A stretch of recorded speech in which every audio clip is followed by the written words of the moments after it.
Places of worship act देश में पिछले कुछ समय से चर्चा और बहस का विषय बन गया है। खासतौर पर संभल की शाही जामा मस्जिद में सर्वे को लेकर विपक्ष ने इस एक्ट को लेकर सरकार पर जमकर निशाना साधा था। बीती 14 फरवरी को कैराना से समाजवादी पार्टी की सांसद इकरा हसन ने प्लेसेस ऑफ वर्शिप एक्ट को लेकर सुप्रीम कोर्ट में एक याचिका दायर की थी।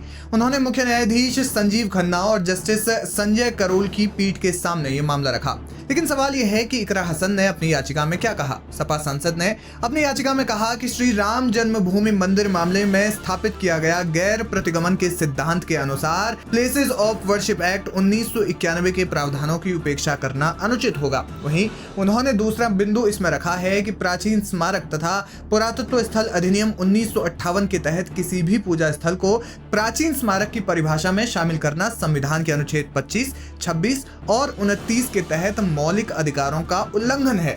आपको बता दें कि इस याचिका में इकरा हसन ने संभल में हुई हिंसा का हवाला दिया है। उन्होंने कहा कि यह घटना ट्रायल कोर्ट के उस आदेश के बाद हुई जिसमें कोर्ट ने 16वीं सदी में बनी मस्जिद पर सर्वेक्षण के आदेश दिए थे। इकरा हसन ने अपनी याचिका में आरोप लगाया कि कोर्ट ने कानूनी पहलुओं, तथ्यों और अन्य बारीकियों की ठीक से जांच नहीं की और एक तरफा आदेश दिया। उन्होंने कहा कि ट्रायल कोर्ट ने जल्दबाजी में तथ्यों का पता लगाने के लिए सर्वे के आदेश दिए। संभल में हिंसा के बाद 12 दिसंबर 2024 को मुख्य न्यायाधीश संजीव खन्ना की अध्यक्षता वाली बेंच ने धार्मिक स्थलों के खिलाफ दायर किए जाने वाले नए मुकदमों और सर्वेक्षण के आदेश पर रोक लगा दी थी।